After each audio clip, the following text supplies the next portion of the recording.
Hello friends, सी programming सीखने की इस सीरीज में आज हम देख रहे हैं मैट्रिक्स स्पार्स मैट्रिक्स है या नहीं वो कैसे चेक करें।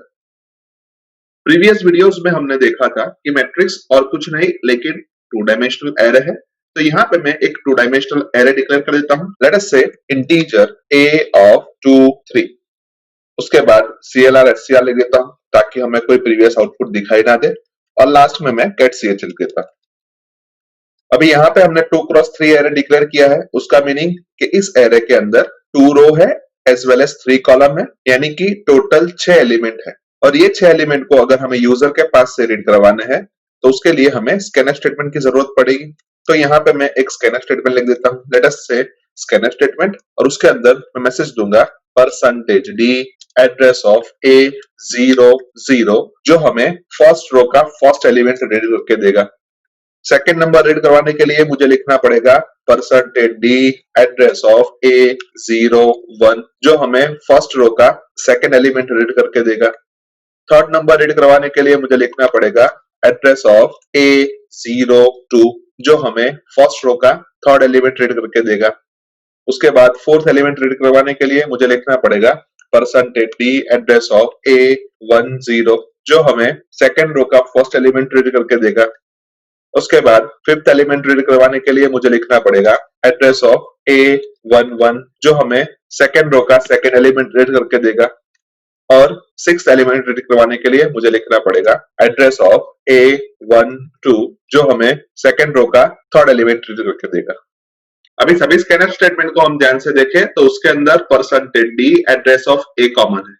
सिर्फ चेंज एरे एलिमेंट्स की रो एज वेल एज कॉलम में हो रहा है, यानी कि ये 6 स्कैनफ स्टेटमेंट की जगह पे हम एक स्कैनफ स्टेटमेंट लिखे तो भी हमारा टास्क हो सकता है, लेकिन उसके लिए हमें लूप की जरूरत पड़ेगी।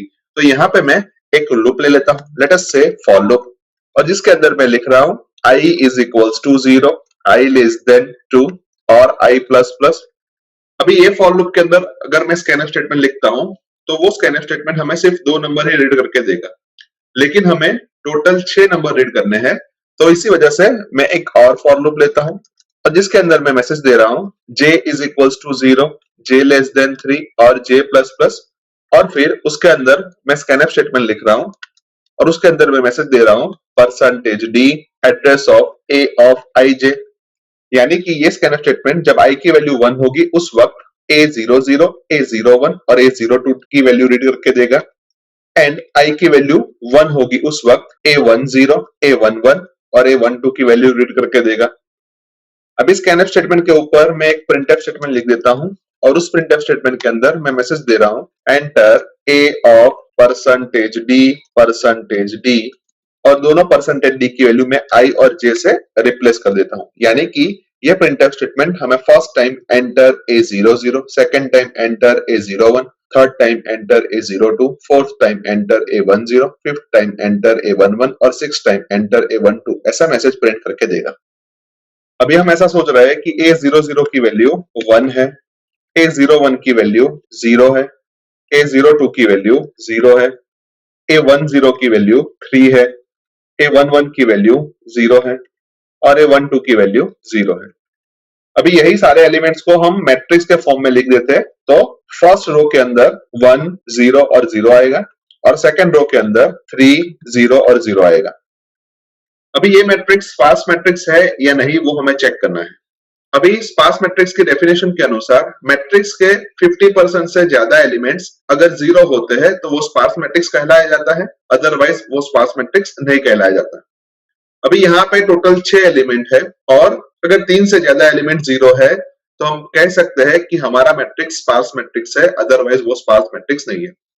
यानी कि हमें 1 बाय 1 सभी एलिमेंट्स को चेक करने जाना पड़ेगा, और जब भी हमें 0 मिलता है तो हमें हमारा काउंटर एक बढ़ाना पड़ेगा। सो लेट अस से हम ऐसा लिख देते हैं कि हमारे काउंटर की इनिशियल वैल्यू 0 है, और हम 1 बाय 1 चेक करते हैं कि A00 0 है, जो कि नहीं है, यानी कि अभी भी हमारी काउंटर की वैल्यू 0 रहेगी।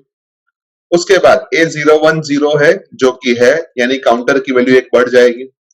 उसके बाद A02 0 है, जो कि सही है, यानी कि अब काउंटर की वैल्यू 2 हो जाएगी। उसके बाद A10 0 है, जो कि गलत है, यानी कि अभी भी काउंटर की वैल्यू 2 ही रहेगी। उसके बाद A11 0 है जो कि सही है, यानी कि अब काउंटर की वैल्यू एक बढ़ जाएगी। और लास्ट में A12 0 है जो कि सही है, यानी कि अब काउंटर की वैल्यू 4 हो गई। अभी यही चीज को हम लॉजिक के तौर पे लिख दे तो सबसे पहले फॉर लूप के अंदर i is equals to 0, i less than 2 और i plus plus. Same way for loop के अंदर j is equals to 0, j less than 3 और j प्लस प्लस। और इनर फॉर लूप के अंदर हम इफ स्टेटमेंट लिखते हैं जहां पे हम चेक करते हैं कि a ऑफ ij की वैल्यू अगर 0 है तो हमें काउंटर की वैल्यू को बढ़ाना है, अदरवाइज हमें कुछ नहीं करना है। यानी कि हम सिंपली इनिशियली काउंटर की वैल्यू 0 ले लेते हैं। अभी लूप के बाहर हम चेक करते हैं कि काउंटर की वैल्यू टोटल एलिमेंट्स के 50% से ज्यादा है। अभी इस केस में टोटल एलिमेंट्स हमारे 6 है, यानी कि हम सिंपली लिख देते हैं कि 2 into 3 और उसके 50% यानी कि डिवाइडेड बाय 2। अगर काउंटर की वैल्यू इससे ज्यादा है तो हम सिंपली बोल सकते हैं कि हमारा मैट्रिक्स जो भी है वो स्पार्स मैट्रिक्स है, अदरवाइज स्पार्स मैट्रिक्स नहीं है। तो मैं यहाँ पे इफ ब्लॉक के अंदर लिख देता हूं कि matrix is a sparse matrix, otherwise हमारा जो भी मैट्रिक्स है वो स्पार्स मैट्रिक्स नहीं है। तो वहां पे मैं मैसेज दूंगा matrix is not a sparse matrix. अभी लूप को हम ध्यान से देखें तो उसके अंदर हमने i, j और काउंट 3 वेरिएबल का यूज किया है, लेकिन उसको हमने ऊपर डिक्लेयर नहीं किया। तो सबसे पहले हम वो तीनों वेरिएबल को ऊपर डिक्लेयर कर देते हैं। लेट अस से integer i, j and count और फिर प्रोग्राम को सेव कर देते हैं। उसके बाद प्रोग्राम को कंपाइल करते हैं। कंपाइलेशन में कोई भी एरर नहीं आई तो प्रोग्राम को रन करके देख लेते हैं।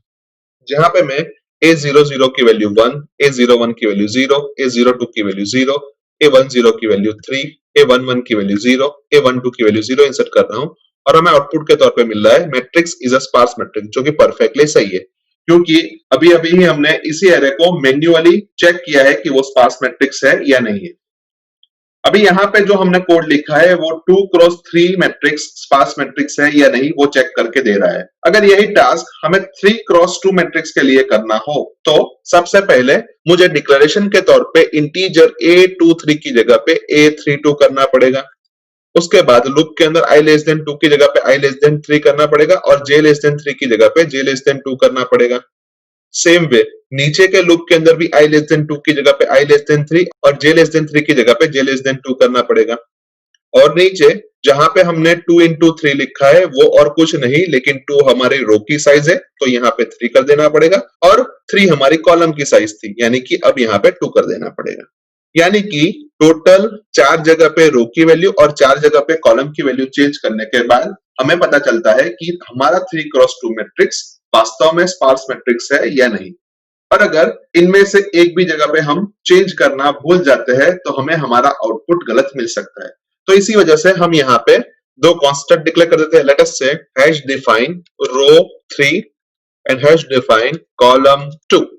और जहां जहां पे भी हमने 3 लिखा है वहां पे हम रो लिख देते हैं और 2 लिखा है वहां पे कॉलम लिख देते हैं। यानी कि इंटीजर A32 की जगह पे A रो कॉलम, लूप के अंदर i लेस देन 3 की जगह पे i लेस देन रो और j लेस देन 2 की जगह पे j लेस देन कॉलम।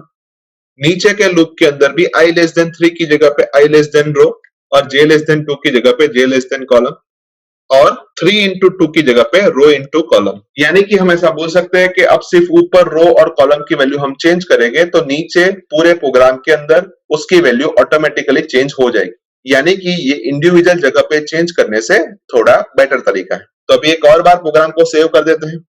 उसके बाद प्रोग्राम को कंपाइल करते हैं। कंपाइलेशन में कोई भी एरर नहीं आई तो प्रोग्राम को रन करके देख लेते हैं। जहां पे मैं A00 की वैल्यू 1, A01 की वैल्यू 2, A10 की वैल्यू 3, A11 की वैल्यू 4, A20 की वैल्यू 5 और A21 की वैल्यू 6 इंसर्ट कर रहा हूं और हमें आउटपुट के तौर पे मिल रहा है matrix is not a sparse matrix, जो कि परफेक्टली सही है। पर यहाँ पे जो हमने एरे लिया है उसको हमने मैन्युअली चेक नहीं किया है कि वो स्पार्स मैट्रिक्स है या नहीं, पर आप खुद उसको मैन्युअली चेक करके पता लगा सकते हो कि वास्तव में वो स्पार्स मैट्रिक्स है या नहीं है।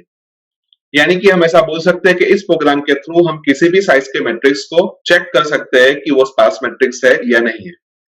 आई होप कि आपको इस प्रोग्राम के अंदर अच्छी तरीके से समझ आ चुकी होगी। आज के वीडियो में बस इतना ही। नेक्स्ट वीडियो में फिर से मिलेंगे। Thank you very much.